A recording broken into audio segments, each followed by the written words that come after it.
Think you've seen every good horror movie out there? In today's video, I've gathered 7 chilling, clever, and criminally underrated horror films that deserve way more attention than they get. Let's dive into the shadows and uncover some true hidden gems.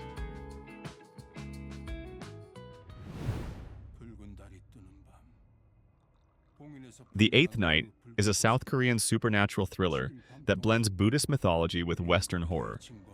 The story revolves around a monk who must stop an ancient demon who seeks to reunite his two halves to bring endless suffering to humanity. The plot is built slowly, but each element, be it flashbacks, mysterious deaths, or oppressive visions, leads to a tense climax. Lee Sung-min plays the main role, and his character, a tired, withdrawn hermit, evokes keen interest and sympathy. The film skillfully works with the atmosphere. Silence is louder than screams, and shadows are scarier than monsters. This is not just a horror film, but a philosophical parable about faith, redemption, and internal struggle. For those who appreciate horror films with deep subtext and Eastern cinematic aesthetics, The Eighth Night will be a great find.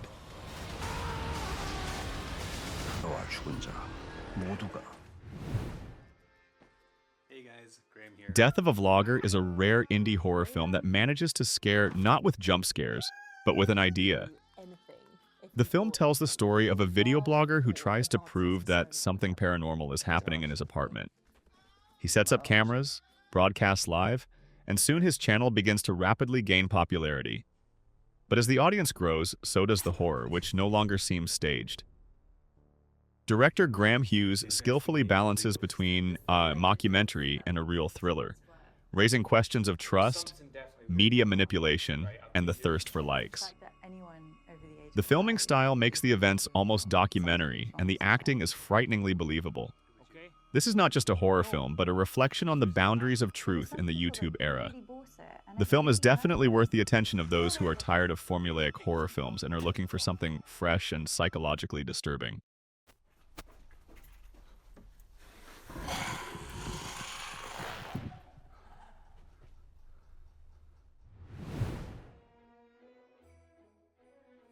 Silent Night begins as a cozy Christmas drama. Friends gather in a country house to celebrate their last evening together. But gradually it becomes clear that this is not just a family dinner, but a farewell before a global catastrophe.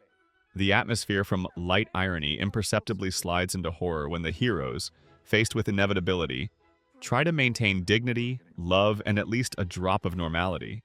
The film reveals Keira Knightley with unexpected strength. Her heroine is both fragile and determined. But the main thing is not the acting, but the subtle balance between satire, tragicomedy, and post-apocalypse. The film asks difficult questions. How would you meet the end of the world? What is more important, truth or the illusion of peace? Director Camilla Griffin makes a powerful debut without regard for genre cliches. Silent Night is not for those looking for spectacle, but for those who are ready to think about the fragility of humanity. We just want to make sure that you understand that as your parents... Veronica is a Spanish horror film from Paco Plaza, one of the creators of Rethink, which once again proves that European horror can get under the skin. The film is based on real events and tells the story of a teenager named Veronica, who, after a spiritualism session, begins to encounter inexplicable and frightening phenomena. What is especially impressive is the way Plaza builds tension. Without cheap tricks, with the help of light, sound, and a look that the camera holds a little longer than the viewer is comfortable with. Actress Sandra Escacena as Veronica is a real find. Her performance is natural and painfully truthful. Visually, the film is closer to retro horror films of the 80s, but with a Spanish emphasis on psychology and religious symbols. Although the plot has familiar motifs, Veronica takes not originality, but atmosphere and a sense of inevitability. This is the case when it's not the monster that's scary, but the thought that no one will believe you, even if he's already in your room.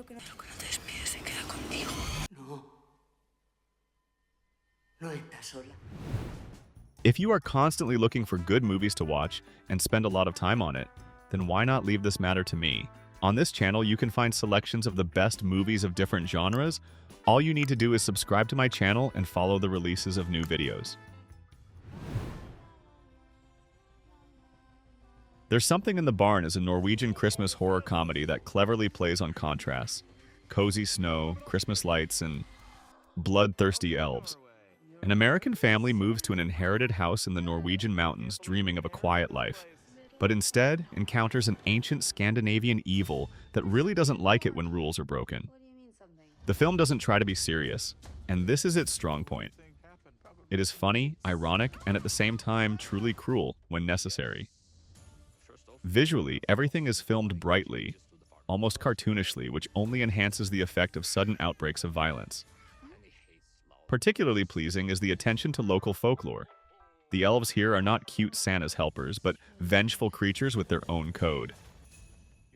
This is a great movie for those who are tired of the same Christmas movies and want to add a little bloody fun to the holiday mood. There's Something in the Barn is a strange but highly infectious horror film with a Christmas crunch.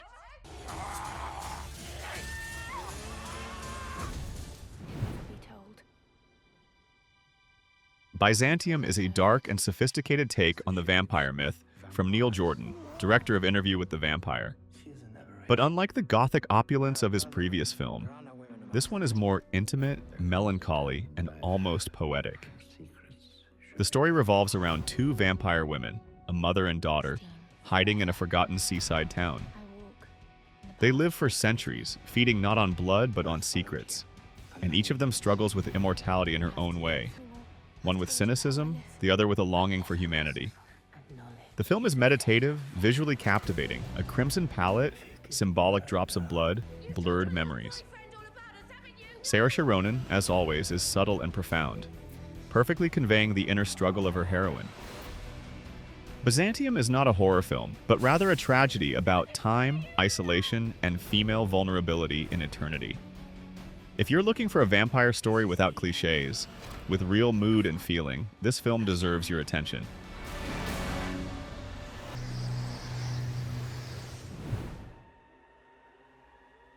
Wyrmwood Road of the Dead is an Australian zombie action movie that announces from the very first scene, it will be crazy, bloody, and fun. The film seems to have been born from a cross between Mad Max and classic George Romero films, but with a powerful dose of original Australian fervor. The plot is simple. A surviving guy goes to save his sister, kidnapped by government scientists against the backdrop of a zombie apocalypse. But simplicity is deceptive. Local zombies unexpectedly run on gasoline, which makes the living dead part of the fuel system of the apocalypse, an idea that is both absurd and brilliant. Visually, the film resembles a feverish comic book. Everything is fast, sharp, dirty, but stylish. Director Kiar Roach-Turner, despite the low budget, squeezes out the maximum. Drive, punk atmosphere, black humor, everything is in place. Wyrmwood is not a masterpiece, but it is one of those films where you just want to turn on the film and enjoy the frantic post-apocalyptic chaos. It's about the survival of the human race. So, which of these underrated horrors will you be watching next? The stylish vampires, the vengeful elves, or maybe the zombie-fueled apocalypse? Let me know in the comments which one creeped you out the most. And don't forget to like and subscribe for more dark discoveries every week. See you in the next one, if you survive the night.